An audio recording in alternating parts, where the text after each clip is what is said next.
BSc first sem, पहला lecture. ठीक है।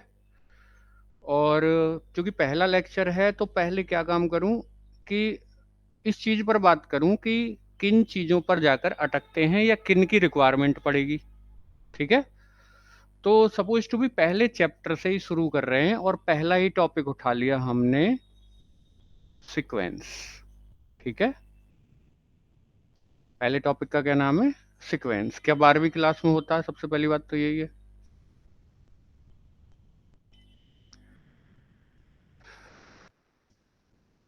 क्या 12वीं क्लास में पढ़ा हुआ है? नहीं दिखाई पड़ा है? तो कोई बात नहीं। सीक्वेंस को लेकर मैं सीक्वेंस को शुरू करना चाह रहा हूँ। ठीक है। मैं ये बताऊंगा कि आज जरूरत किस चीज की आप पड़ी है। जैसे हम बीएससी के लिए शुरू कर रहे हैं तो जरूरत किस चीज की आप पड़ी है। तो मैं यहाँ से शुरू से एक बात करूंगा और एक एक शब्द के ऊपर बात करूंगा। मैंने कहा कि let S be a non empty set. Non empty set and let f be a function, let f be a function whose domain whose domain is the whose domain is the set of natural numbers, set of natural numbers, and whose range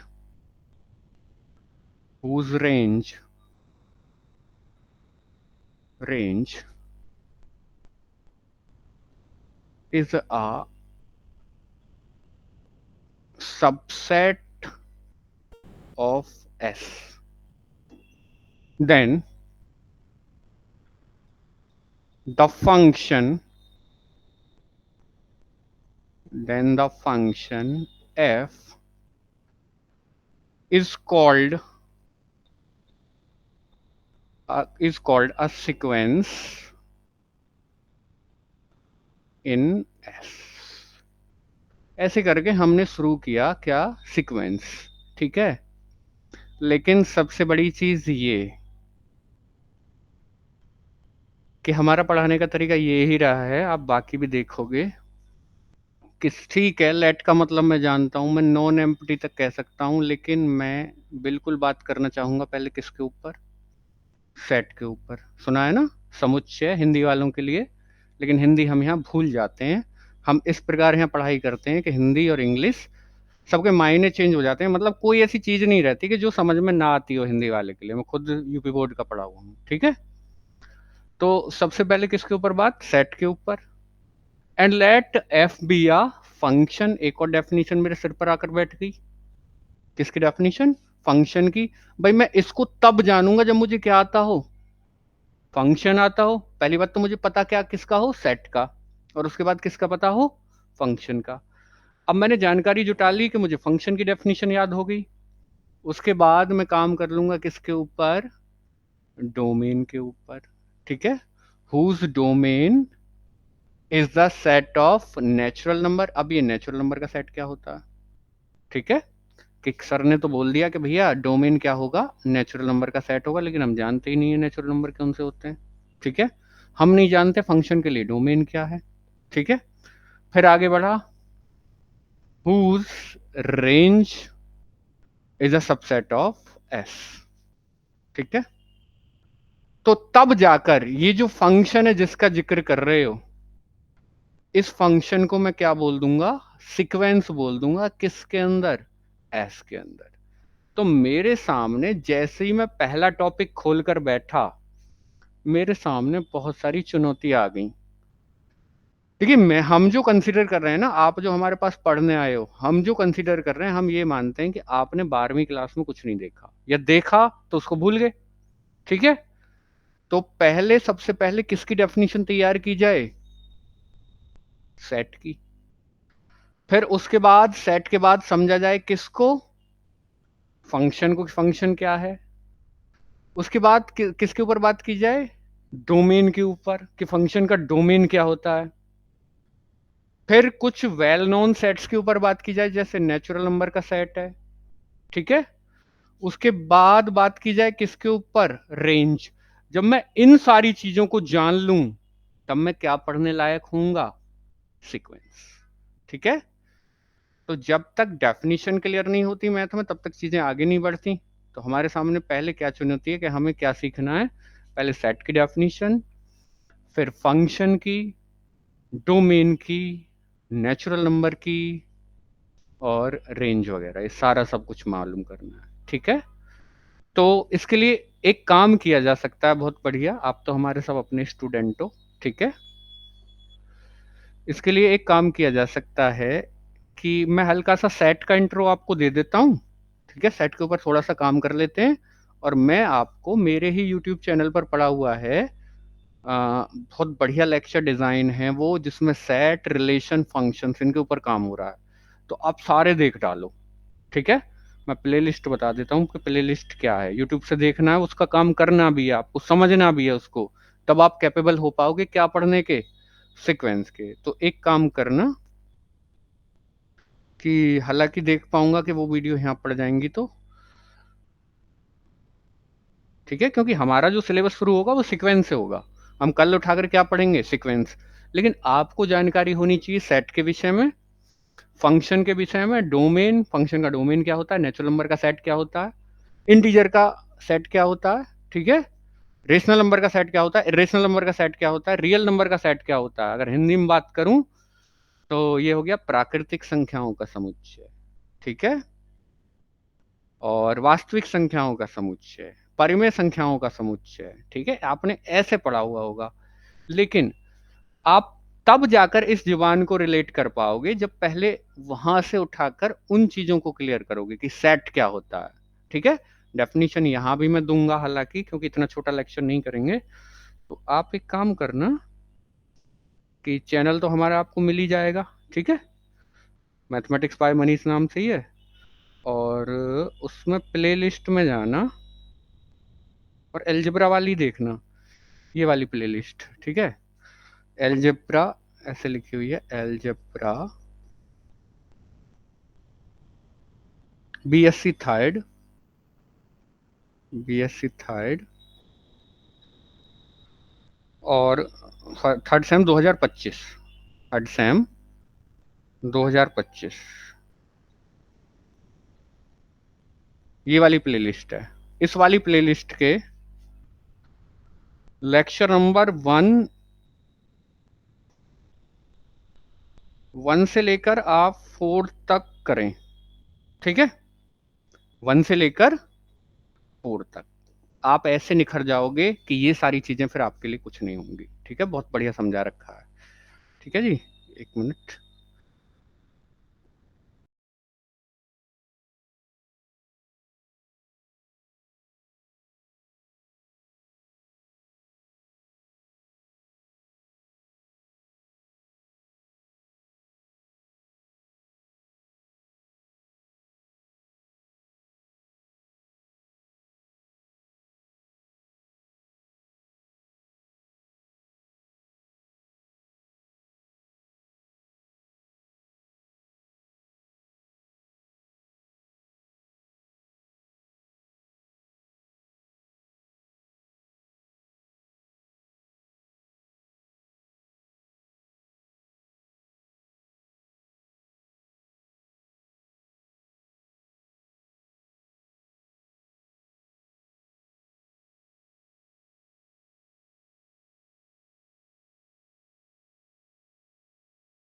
मतलब आप directly ना तो limit पढ़ने लायक हो अभी, ना आप sequence पढ़ने लायक हो। हालांकि आपको लगता होगा कि आपको चीजें आती हैं, बहुत बढ़िया अगर आती हैं तो, लेकिन फिर भी एक बार रिवाइज कीजिए, ठीक है। आपको यहाँ मिलेगा क्या, सेट की डेफिनेशन, जो हल्की सी मैं भी बताऊंगा, सेट की डेफिनेशन। और उसके बाद सेट के बाद आ जाते हैं सेट के टाइप, एम्प्टी सेट वगैरह जितने आपके काम के हैं, ठीक है। उसके बाद रिलेशंस जो आपने पढ़े होंगे, संबंध पढ़े थे, और एक फंक्शन जिसको आप फलन बोलते थे, हम इसको क्या कहेंगे, फंक्शन। बिल्कुल जिस वे में अब हम पढ़ा रहे हैं उसी वे में पढ़ना है। अब नाम आपको किस में पकड़ने, इंग्लिश में, ठीक है। तो मैं हल्की सी बात करता हूँ सेट के ऊपर, और यहाँ भी आपको एहसास कराता हूँ कि क्या रिक्वायरमेंट रहेंगी। तो मैं सेट के ऊपर बात करने चला गया, और सेट की डेफिनेशन के बारे में बात करूं कि अ वेल डिफाइंड बिल्कुल सेम मिलेगी आपको वहां, a well defined collection of distinct objects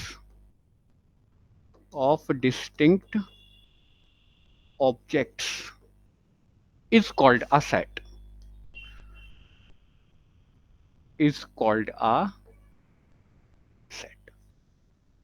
ठीक है। इसमें हम हाईलाइट करेंगे एक वेल डिफाइंड शब्द को, एक कलेक्शन को और एक डिस्टिंक्ट को। तो कुल मिलाकर क्या कहना चाह रहे हो कि आपके पास डिस्टिंक्ट ऑब्जेक्ट्स का, ऑब्जेक्ट्स वो चीजें होती हैं जिनको हम ऑब्जर्व कर पाते हैं, ऑब्जर्व मीन्स देखना, ठीक है। जिन चीजों को हम देख पा रहे हैं, पहचान पा रहे हैं, वो सारी चीजें क्या कहलाती हैं, ऑब्जेक्ट्स, ठीक है। अब वो ऑब्जेक्ट्स आपको कैसे लेने, डिस्टिंक्ट, डिस्टिंक्ट का मतलब अलग अलग, किसी एक भी ऑब्जेक्ट को दो बार नहीं रखा जा सकता। जैसे एक बार मैंने अलग बच्चे को लिया है और एक बार अलग बच्चे को लिया है, क्लियर। एक बच्चा दो बार नहीं बैठेगा, क्लियर होगी बात। तो मैं क्या करूंगा, डिस्टिंक्ट ऑब्जेक्ट्स का कैसा कलेक्शन ले लूंगा, वेल डिफाइंड कलेक्शन, ठीक है। डिस्टिंक्ट ऑब्जेक्ट्स का वेल डिफाइंड कलेक्शन ले लूंगा, और वो क्या बन जाएगा भाई साहब, सेट बन जाएगा, ठीक है। तो अभी फिर से वही चीज कि हमें नहीं पता सर वेल डिफाइंड क्या होता है। हमें ये तो पता चल गया कि ऑब्जेक्ट्स क्या होते हैं, जो चीजें हमें दिख रही हैं। जैसे आप किताबों का सेट बनाते हो, किताबों का समुच्चय, बच्चों का, घोड़ों का, खिलाड़ियों का, हीरोइंस का, ठीक है। तो हमें नहीं पता कि वेल डिफाइंड का मतलब क्या है। मतलब मैं आज ये चाह रहा हूं कि हम पढ़ाई को शुरू कैसे करें। तो यहां भी एक शब्द आ गया, क्या, वेल डिफाइंड। हमें इसका मतलब पहले मालूम होना चाहिए। मतलब कुल मिलाकर पढ़ाई करने का सबसे बेटर तरीका यही है कि डेफिनेशन में जो जो चीजें शामिल हुई हैं उनका मतलब एकदम क्लियर हो, समझ गए। कोई ऐसे ही नहीं कि ऐसे ही रटवा दिया और रट लिया, ठीक है।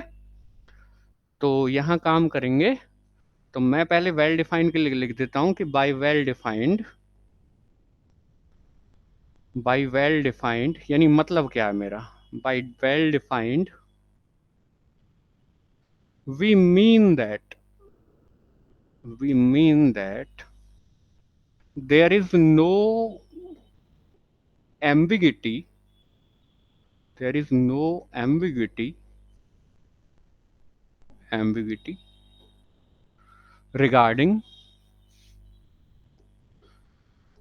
regarding inclusion or exclusion of the objects of the objects। आई बात समझ में। मतलब मुझे बिल्कुल वेल डिफाइंड से मेरा मतलब ये है कि by well defined we mean that there is no ambiguity. Ambiguity का मतलब है संदेह या डाउट, ठीक है। There is no ambiguity regarding किसके लिए, इंक्लूजन और एक्सक्लूजन ऑफ द ऑब्जेक्ट्स, ठीक है। मतलब मेरे मन में बिल्कुल भी संदेह नहीं होना चाहिए कि कौन से एलिमेंट्स को बाहर करना है और किन को अंदर लेना है, क्लियर होगी बात। अगर संदेह है तो फिर आपका कलेक्शन वेल डिफाइंड नहीं होगा, और जब कलेक्शन वेल डिफाइंड नहीं होगा तो वो बिल्कुल भी सेट नहीं बनेगा, क्लियर हुई बात। अब हम किसी के ऊपर बात करके देख लेते हैं कि ऐसा क्या कलेक्शन बनाया जाए।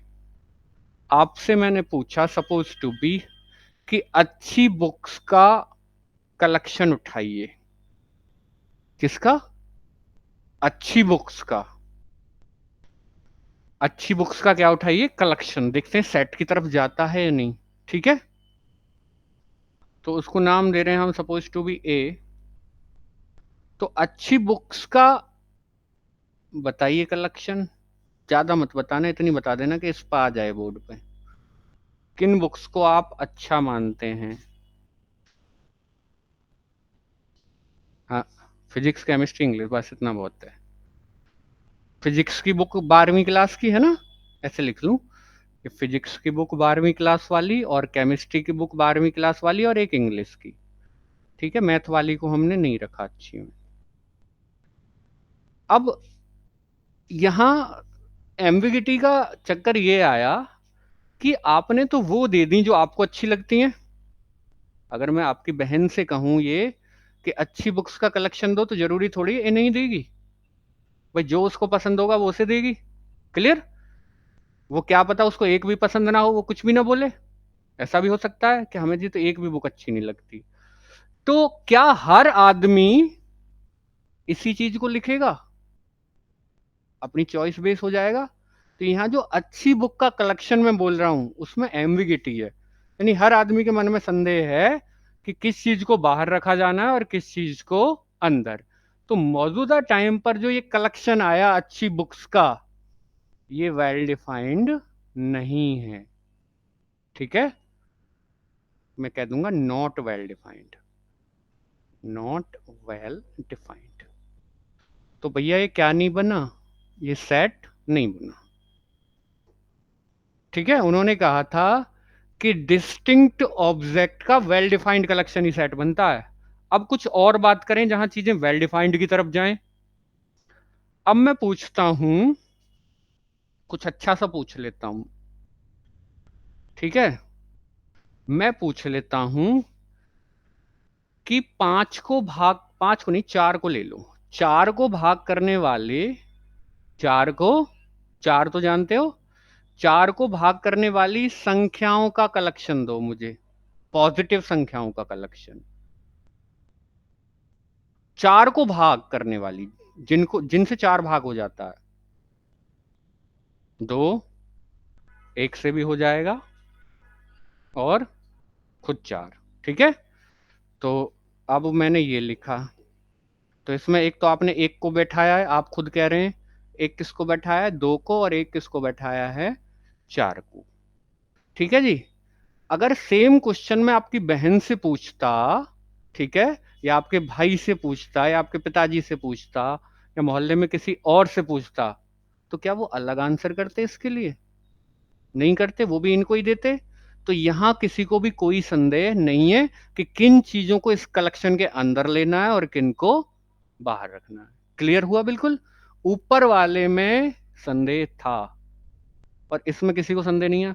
अगर पाकिस्तान में जाकर आप पूछने लग जाओ तो क्या आंसर बदल जाएगा? भाई चार के डिवाइजर तो वहां भी यही रहेंगे। गर्मियों में पूछे तो गर्मियों में वही आएगा, और सर्दियों में वही आएगा। तो कुल मिलाकर बात यह है कि ये वाला कलेक्शन क्या है? Well defined. ठीक है, क्योंकि हमें कोई संदेह नहीं है कि एक को बाहर रखूं या अंदर। मुझे पता है चार को भाग कर देता है, अंदर रख।